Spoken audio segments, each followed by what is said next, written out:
तो हेलो दोस्तों, मेरा नाम है सागर। टिप्स है का यूट्यूब चैनल में आपका स्वागत है।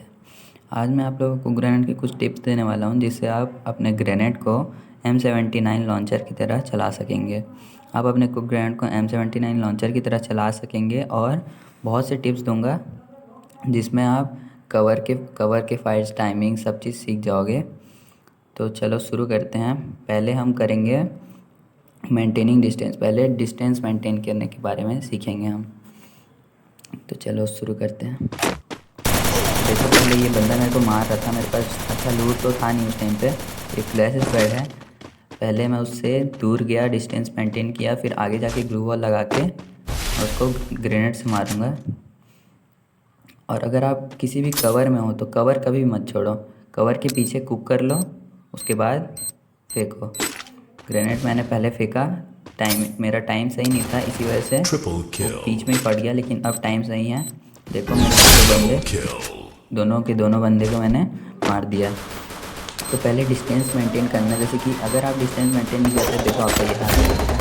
मैंने डिस्टेंस मेंटेन नहीं किया, बीच में गया, उसको नहीं पड़ा, मेरे को डैमेज पड़ा, लेकिन मैं हेल्प करने से इसी वजह से मैं नॉक हो गया। तो ये गलती आप मत करना। तो चलो दूसरे टिप की तरफ चलते हैं। Take care of time. तो आपको टाइम का ध्यान रखना पड़ेगा। जैसे कि देखो, ऊपर बंदा था, उसके पास जोन आ रहा था, तो मैंने ग्रेनेड कुक कर लिया। जैसे ही वो जोन आने पर नीचे कूदा, मैंने फेंक दिया और वो नॉक हो गया। तो ये करने से इस चीज़ के लिए टाइम बहुत ज़रूरी है। जैसे यहाँ पे बंदा फिर से आया, देखो वही वाला क्लिप दिखा रहा हूँ, लेकिन यहाँ पे मैंने टाइमिंग सही नहीं किया था, इसी वजह से नीचे पे जाके फटा और मैं नॉक हो गया। उसको बस थोड़ा सा डैमेज। तो इसीलिए टाइम का ध्यान रखना ज़रूरी है। जैसे यहाँ पे देख लीजिए, मैंने टाइम का ध्यान रखा, बंदा वहाँ पे था, गया, ब्लास्ट हो गया, नॉक हो गया। एक और बंदा नॉक करता हूँ। देखो, एक और बंदे ने मेरे ऊपर ग्रेनेड फेंका, मेरे ऊपर भी ब्लास्ट हुआ, मेरे को भी डैमेज पड़ा, लेकिन मैं ज़्यादा डैमेज मुझे नहीं पड़ा। तो ऐसे करके आप कर सकते हैं। तो और फिर आगे चलते हैं कवर फाइट की तरफ। इन कवर फाइट, जब भी आप कवर में हो, कवर में फ़ाइट कर रहे हैं, तो देखो पहले कवर के अंदर ही आप ग्रेनेड कुक कर लें। उसके बाद सीधा सीधा ऊपर से फेंक दे, कवर से बाहर ना आए। कवर से भले कुछ भी हो जाए, लेकिन कवर से बाहर ना आए। आप दूसरा नेट करो, लेकिन कवर से बाहर ना हो। कवर से बाहर आए, आपका हेल्थ कम रहा तो बंदा आपको मार देगा। तो इसलिए हमें कवर के अंदर रहकर ही करना पड़ेगा। जैसे कि यहाँ पर देख लीजिए, मैंने कवर नहीं लिया, मेरे पास दो ग्लू वॉल थे, उसके बावजूद मैंने कवर नहीं लिया और बंदे के ऊपर रन करने की कोशिश किया। तो बंदे ने हम दोनों बंदे को अकेले नॉक कर दिया। देखो, ऐसे तो बाद में नॉक हुआ, लेकिन मैं भी नॉक हो गया। तो ये है डिसएडवांटेज कवर नहीं लेने का।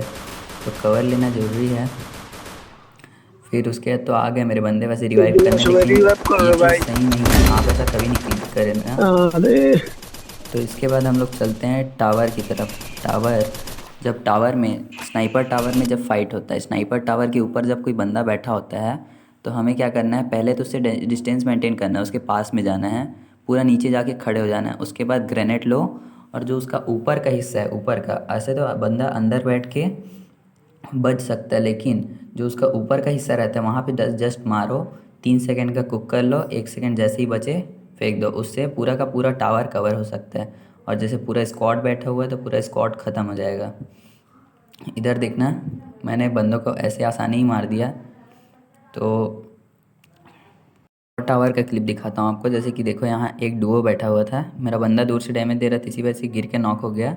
लेकिन ऊपर एक बंदा बैठा हुआ था, जिसको मैं देखना कैसे नॉक करता हूँ। 3 सेकंड का टाइमिंग लेंगे पहले, फिर उसके बाद 1 सेकंड जैसे ही बाकी रहेगा, ऊपर के हिस्से में टच होना चाहिए, जिससे हो जाता है। अब हम आते हैं बिहाइंड द ग्लू वॉल पे।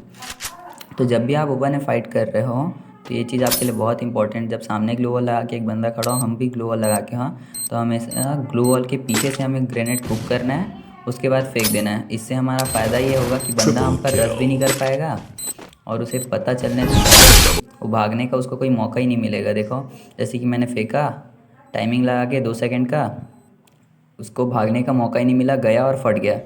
अगर आप इससे और कम दूरी पे रहते हैं, तो आप 1 सेकंड का टाइमिंग लगा सकते हैं। और मैं मिड रेंज में था लगभग, इसी वजह से ऐसा किया मैंने। तो अब आते हैं वार्निंग सिग्नल की तरफ। तो वार्निंग सिग्नल देखो, इतने के अंदर आ जाता है। वार्निंग सिग्नल जो है हमारा इस रेंज के अंदर आता है। अगर इस रेंज में हम रहें, तो हमें वार्निंग मिल जाएगा। ये हमारे बचाव के लिए है, हमें वार्निंग मिल जाएगा।